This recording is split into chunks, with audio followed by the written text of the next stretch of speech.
bracha. Allah Shalom Bas Mordechai David. Hashem Yichazka v'Yamtza. Okay, today's daf is daf Tez Zayin. And the very last issue that we saw on the bottom of Tesvav Mud Beis is that there's a difference between a stone or a knife or a reed that's stuck in a place. It's always been in that place. A knife, I don't know if it would always be in that place, but a stone or a reed at least, versus something which was detached and then attached. So we can start at that point if we want. On Tezvav Mud Beis, the Gemara had said, "Kan b'mechuber meikaro." Here is where it's attached, and it's always been attached. So then you can't shecht on it.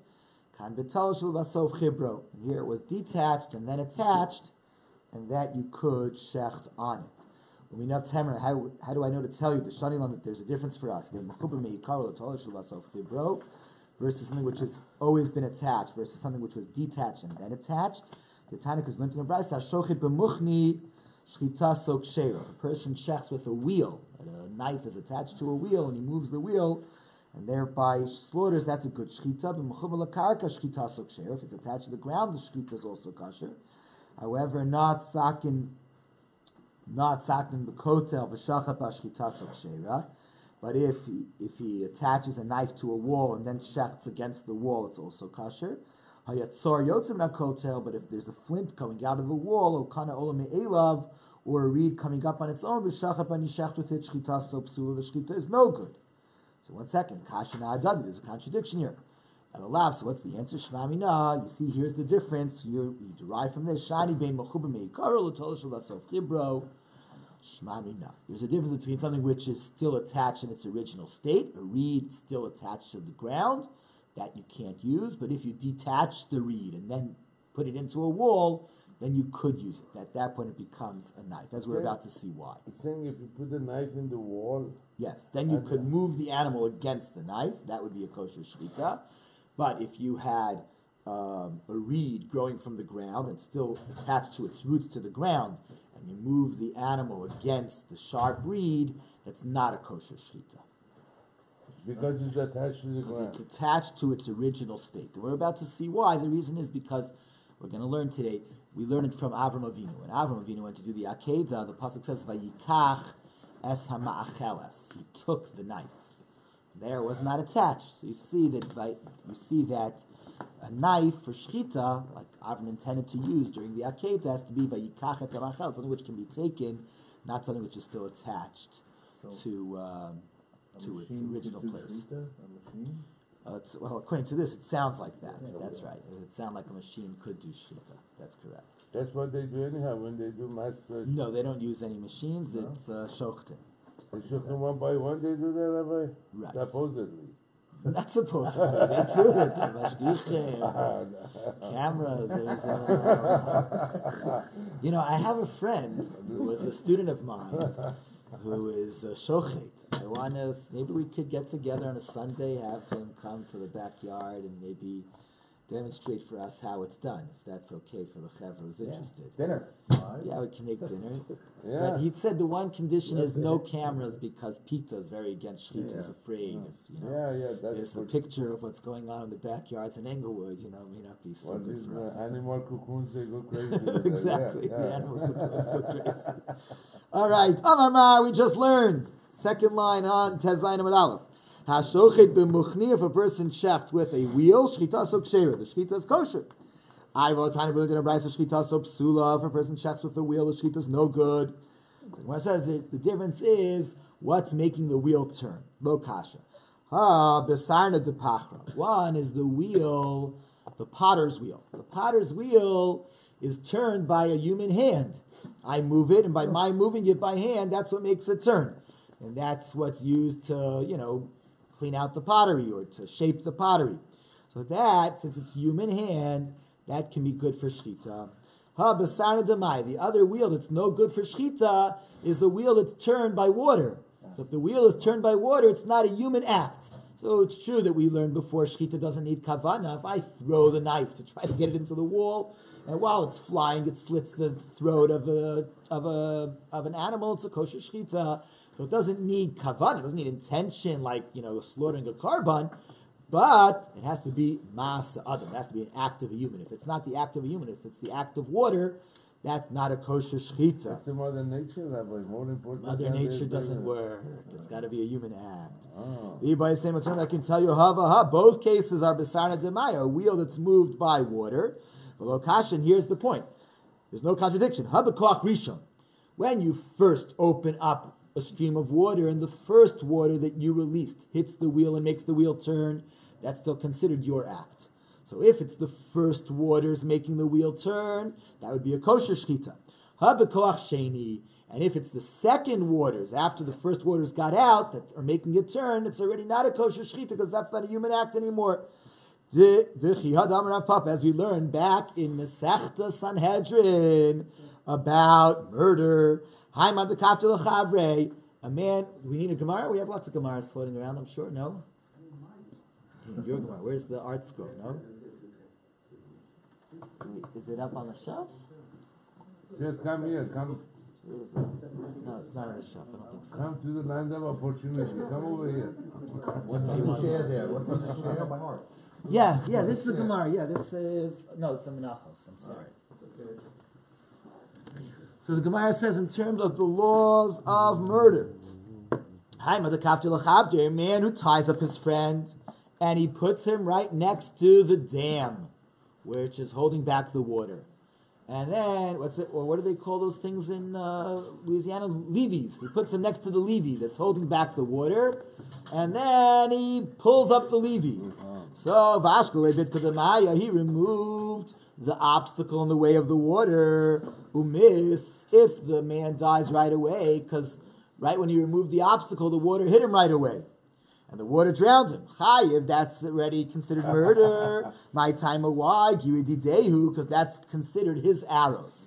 Since it's immediate, he is fully responsible for the immediate First force. The first force. Very good. The first force is still his force. So that he's responsible for. Because my time of why Giwididehu da Hani Bey, it's his arrows that are working. But Hani Midi, these words are only true. B'koach Rishon, in the original force, or the first force. But the second force, let's say the guy who's tied up is not close to the water, so he opens up the levee, water goes out, and then it spreads further and spreads further. Eventually it gets to the guy that he tied up.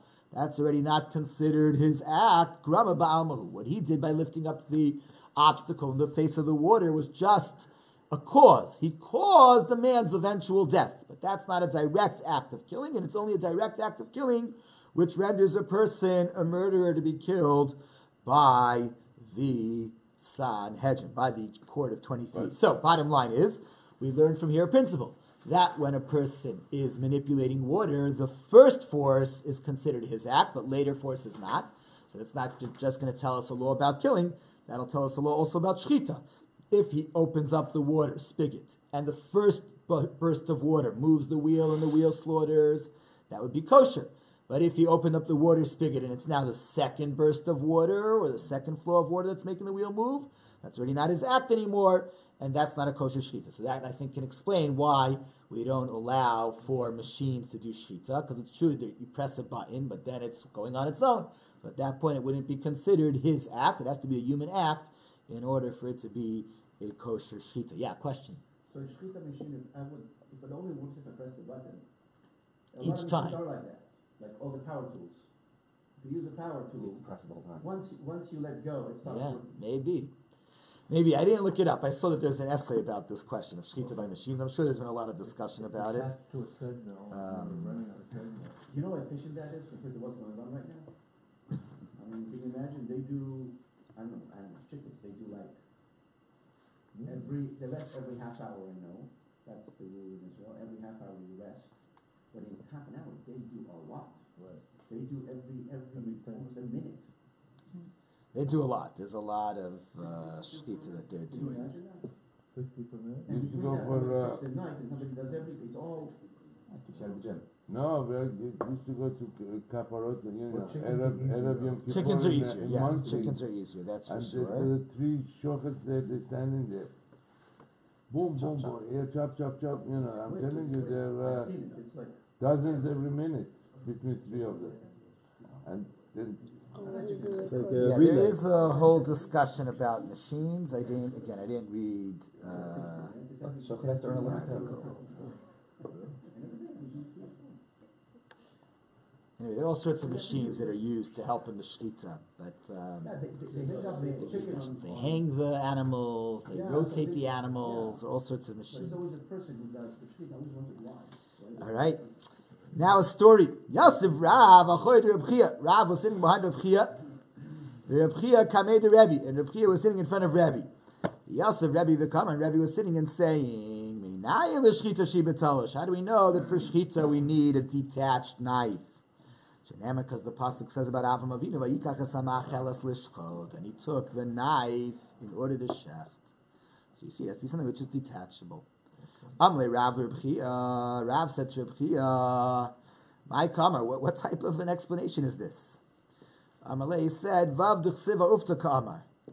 Yeah, it's really not a very good explanation. It's like writing the letter Vav on a piece of wood. Over time, the piece of wood splits open and the Vav is gone. You don't see the Vav. This is not a great answer. This is not a great source. Because Hakrak, what do you mean? It's not a great source. But he's saying a pasuk. It is a good source. No, it's not a good source. Why?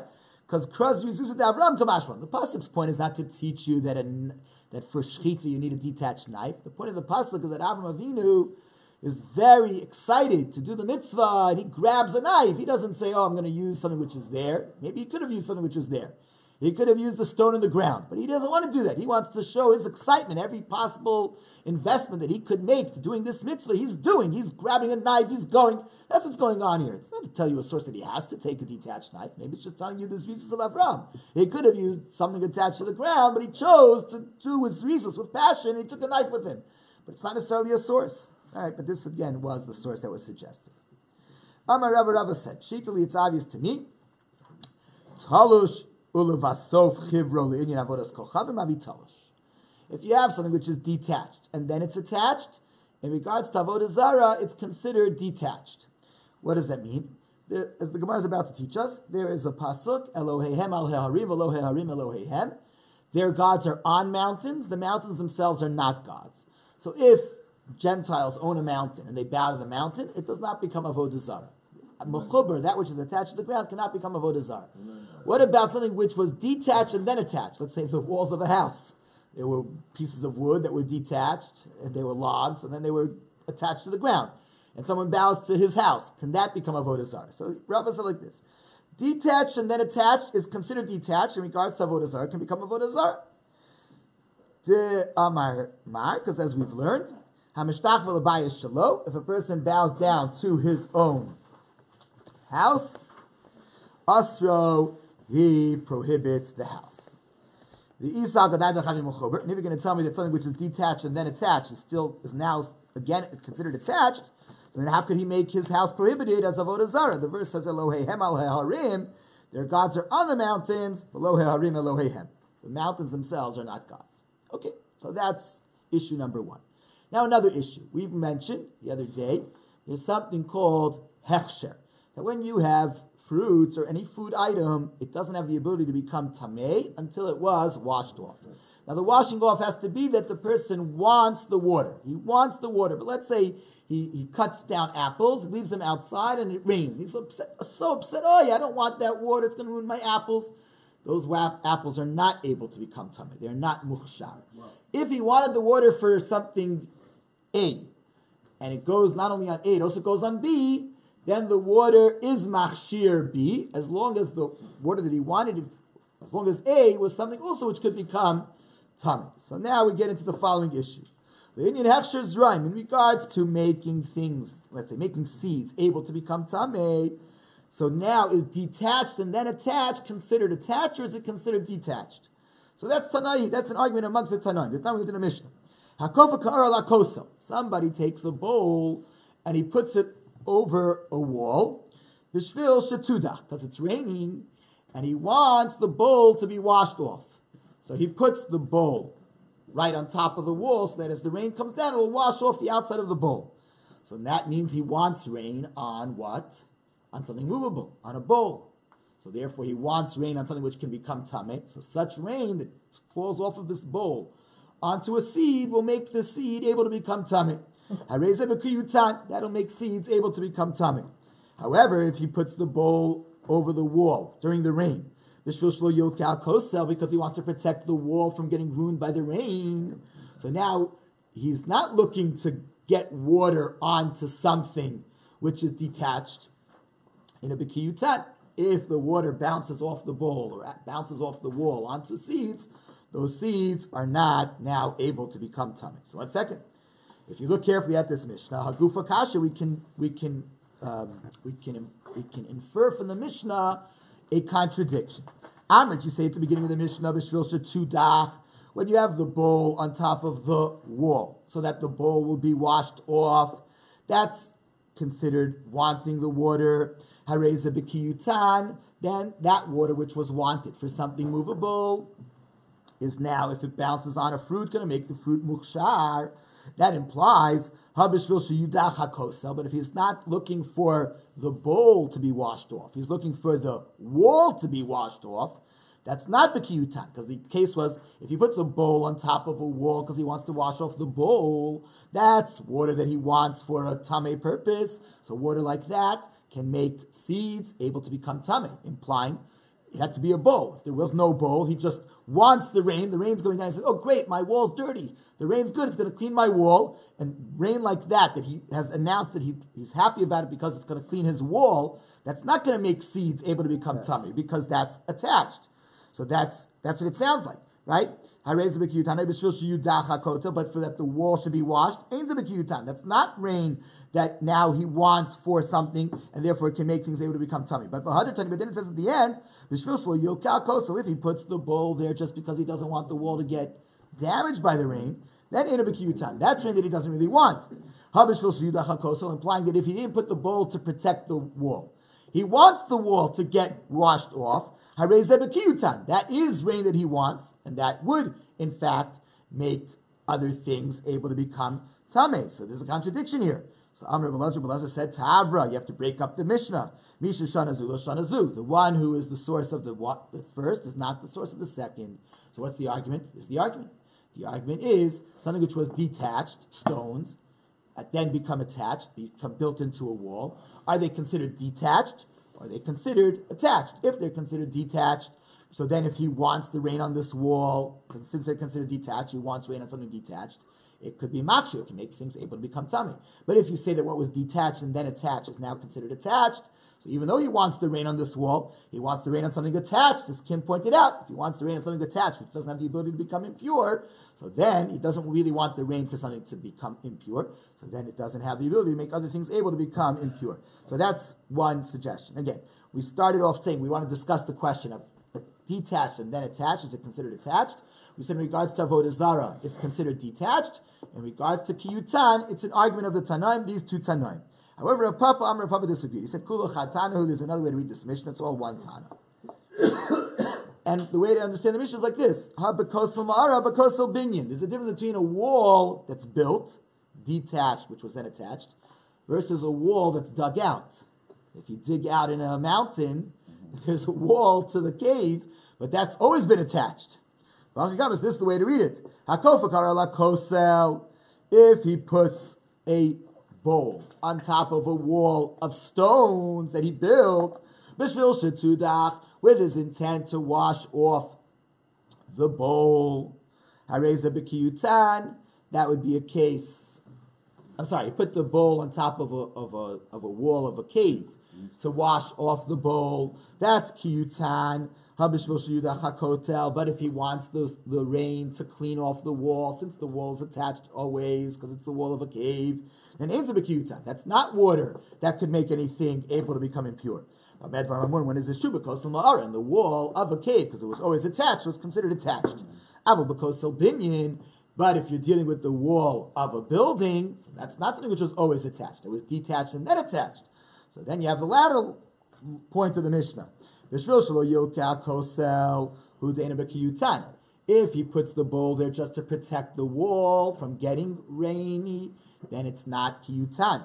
But if he does want the rain to clean off the wall, since the wall was detached and then attached, is considered detached. So it's either machlokes or maybe everybody agrees that even in regards to kiyutan, talush levasof chibro, detached and then attached, is considered detached. Yeah, question? How is the wall a movable object? Ethically. It had been stones. I was just saying, so you classify that as something that people... Because since it was stones originally, and the stones were put into this spot, it's still considered detached. No, I get it's detached, but I'm saying I thought only a cleave, a person, or an animal could become tamei. How does a wall become tamei? It's not a... Oh, it's not an object. no, not that it can become tummy, but it's something which it's detached. Once there was a kavana for something which is detached, that's already close enough to the type of kavanos for foods, so that rain that you wanted for something detached could also work for the food to make the food able to become tummy. Oh, it's not the idea that it Yes. itself is going to come Yes, I'm So sorry that Rabbi, it the wasn't so thing is, clear. the ball either is tameh or is not tameh. The wall itself certainly not going to become tummy. No, Question is the the rain ball. on the wall. The wall is detached and attached again. That's our question, right? Is that considered detached? If it's considered a detached thing and he wants water on a detached thing, that's water that he wants. That can maybe machshir now, can make other things able to become tummy. Water that flows off the wall. That's the Water question, that right? flows off the wall, that's right. So now Rava gets to this point. Boy, Rava asked now to Tezayin Amid Beis, Toshul Vasof Chibrul in Shchita Mai. What about something detached? It's then attached in regards to Shchita. We saw that earlier. But now this is Rava's point. Implanting a reed, putting a knife into a wall, taking a stone out of the ground, and then building it into a wall, and now you want to, pull the animal across the stone. What's the halacha? So he said to him, Tashma, come and hear a proof from things that we've already learned. Number one, we learned a brisa. If you have a flint coming out of a wall, or if there is a reed coming up on its own, and he slaughters on that reed or he slaughters on that stone, shchitaso psula. Oh, thank you. The shchita is no good. So you see that it's no good. So you see that it detached and then attached is still considered no good. So it must be that detached and attached becomes attached, and it's not vayikachas ha'ma'achelas. Says the Gemara, no, maybe this stone in a wall, here what are we dealing with is because of ma'ara. A stone, a flint, a tzor in a wall of a cave. So it's not that it was detached and then attached, it was always attached. That makes sense that that's the case of this brisa. Because it lists the stone of a wall right next to a reed coming up. So a reed coming up is still attached to where it came from. So maybe the stone in this wall is a wall of a cave. It's still attached to where it always was attached. Shmami, now that's a good proof. I'll tell Shmami, maybe this will be the proof to Rava's question. We learned in the Brisa, not sakin b'kosel, if somebody sticks a knife into a wall, and with that knife that's in the wall he slaughters, shchita so ksheira, the shchita is kosher. So you see that when it was detached and then attached, is still considered detached. So I said, no, maybe a knife is different. Shiny sakin, maybe a knife is different. Because when you put a knife into a wall, it's still very different. The wall is stones and concrete. A knife looks different. So the knife, because it looks different, stands alone. It stands as a knife. But maybe a stone that was on the ground, then detached from the ground, then built into a wall, is now still considered detached. Tashma, maybe this could be a proof. We learned in the beginning of a brisa. If somebody slaughters with what's attached to the ground, the shchita is still kosher. So you see that what was detached and then attached is kosher. When I said, no, Dilma Prusha coming Fireshla, maybe the brisa later on is explaining what type of attachment is still considered kosher. My mechubal karka, what word to be attached to the ground is a kosher shchita? Sakin, only if a knife is attached to the ground, because a knife doesn't become ground, because it doesn't get annulled to the ground. But a stone back in the ground maybe is considered ground again. Because a knife doesn't get annulled. So you don't really have a proof that Talashul Vasof Chibro works for shchita with a stone. Okay. A detached stone that you put them back on the ground, it becomes attached. Maybe that's a possibility. maybe it becomes attached. There is no possibility. There is nothing, no such a thing. Move the stone back again. It's not Right, a- there's mud and all sorts of stuff. Not necessarily. You can put concrete in this it. idea of put a knife in the ground to try and make it like kosher again is silly. It's nonsense, right? Oh, we're going to learn about that later. It's not totally silly. Whenever people have customs, there's usually a basis for it. The issue is that we're going to learn in this Masechta that fats stick to knives, and to remove a fat that's on a knife, you need something abrasive. So when you put it into the ground, the sand of the ground can help you rub off the fat. But it's become a mistake where people think if a knife falls into a pot, a dairy knife falls into a meat pot, they're just going to put it into a flour pot. Now it's going to be okay. That doesn't work. You have to burn it out. But it's based on something real, which is if there's fat on a knife, then you stick it into the ground to rub off the fat. It's based on something real. But what's the problem with fat? If it's fat from a chicken, and then Shamnunis, fatty stuff. No, I mean, fatty cold stuff. fat or what? Cold fat. Cold fat. Cold fat sticks to things. You have to have Right. something abrasive. You So- could use a Brillo pad. You don't have to use the ground. And then you could Something abrasive to take it off. And then you could theoretically use it for milk cake. If it was all cold. Cold. Yeah. Yeah. All right, we're going to get to that in a major detail, especially in the 8th parak. Amar Mar, so we learned. Not sakin b'kotel. If a person sticks a knife into a wall, the shachat ba, then he moves animals against that knife to slaughter the animals.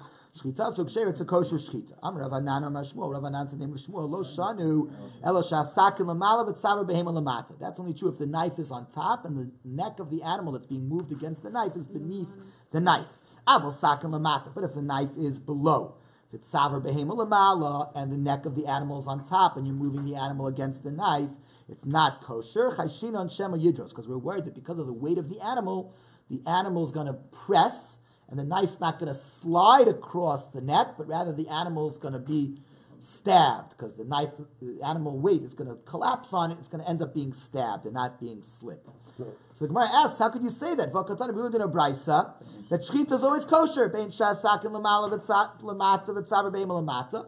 Whether the knife is beneath an animal neck and the animal neck is on top of the knife, the shchita is kosher. Bein shasakin lamala v'tzaver be'ema lamata. Or if the knife is on top and the animal neck is beneath it. So Rav Zud said that's not to be taken just in a vacuum. L'tzdad in katani. That brisa really is only referring to one scenario. If it's sakin lamata v'tzaver behema lamala, if you want to have the neck of the animal on top and the knife beneath, if it's talush, if it's sakin talush, if the knife is detached, that's okay, because if it's a detached knife and you're moving the knife, so when you move the knife, you know that you're sliding and you're not stabbing. But if it's a knife that's not detached, a knife that's attached, so then sakin lamala v'tzaver behema lamata. If it's a knife that's attached, b'mechubar, a knife that's attached, you can have the knife on top and the animal beneath the knife, but not the animal on top of the knife, because if the animal's on top of the knife, it might collapse on the knife and it'll be stabbed and not slit. Rav Papa said, no, the brisa is referring even to a knife that is attached to the ground. But if the knife's attached to the wall, why does the brisa say you can have the animal on top of the knife? Shouldn't we be worried what you just said, that we're worried that the weight of the animal is going to cause it to be a stabbing motion that kills and not a sliding motion that kills, a slashing motion that kills? The answer is that this brisa is not talking about animals, it's talking about a bird. But Ofa, it's talking about a bird. It's a khalil. Birds are very light. So since birds are light, their weight is not going to cause it to push through. What's the earliest time for talis and tefillin today? 6:16. Okay, so the first time to make a bracha on the talis and tefillin is 6:16, 5 minutes. Okay, we're learning all about the laws of knives. And now we learn about the laws of reeds. Certain reeds, even though they themselves are sharp, are quite brittle. So if you use them, they very easily split up. So don't use it for bris milah. Because if a guy's using a reed that can easily split for bris milah, so as he's cutting the foreskin, the thing splits. And when it splits, it might wound Nebuch, the kid's organ, and that kid may never be able to have children. So you got to be careful with what you use for bris milah. Use a good metal knife. Don't use a reed that can easily explode. he might not have a baby if the thing splits up and it cuts. A boy never gets one anyway, though. No, because he won't be able to produce a child. Because the male organ where he goes to the bathroom is not going to be working the right way. So Rav Chisda, Rav Yitzchak. Rav Chisda said the name of Yitzchak. Some say it was taught in a brisa. Chamisha dvarim nemu b'kruma shel kana. 5 things were taught about the edge of a reed.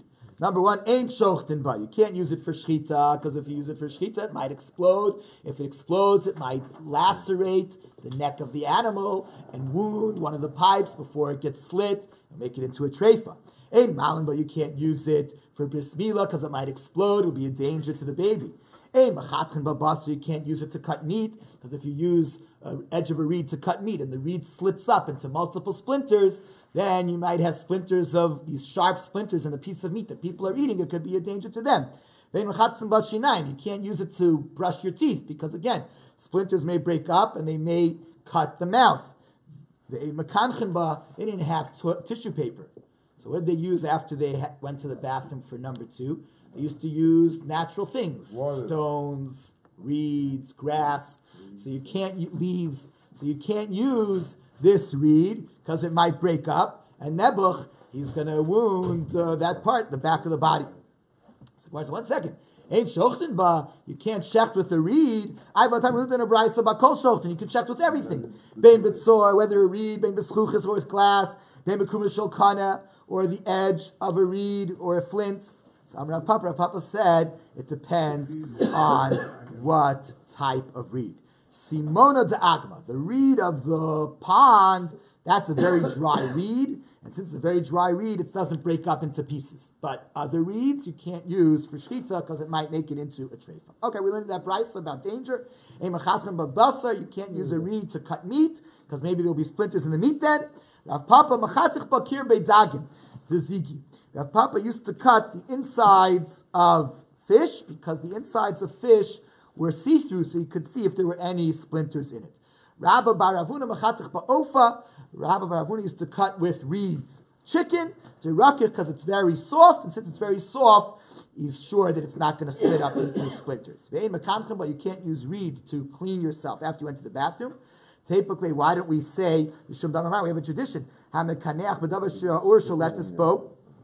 anyone who uses as a tissue paper, something which fire could impact, Shina of noshros, so that's dangerous. It's going to cause the teeth that are down in that place to fall off.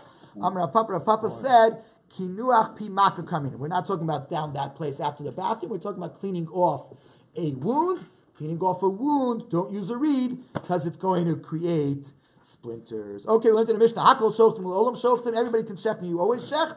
Hakol shochtim, that means hakol b'shchit, everything needs to be slaughtered. Afilu oaf, even a bird. And the olam shochtim, you can always shecht. Man who's the Tan of this? Amar Rabba explained. Rabbi Shmuel, it's Rabbi Shmuel, the Tan in the Braysa. Ki yarchiv Hashem elokecha gvulcha kasher divilach lamato ochla basar. When you want to eat meat, once you enter the land, Rabbi Shmuel explained, this special pasuk is permitting the Jews to eat meat if they just want it, even though it's not part of a karban shlamim.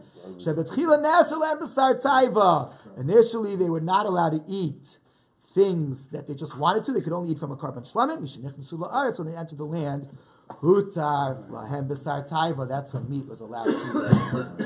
Rabbi Chananya ben Akasha, Ritz HaKadosh Baruch Hu, L'Zak, Zis Yisrael, L'Fi Chachiv L'M Torah, Mitzvah Shenem Adon Chavetz L'Man Tzidko, Yagdil Torah.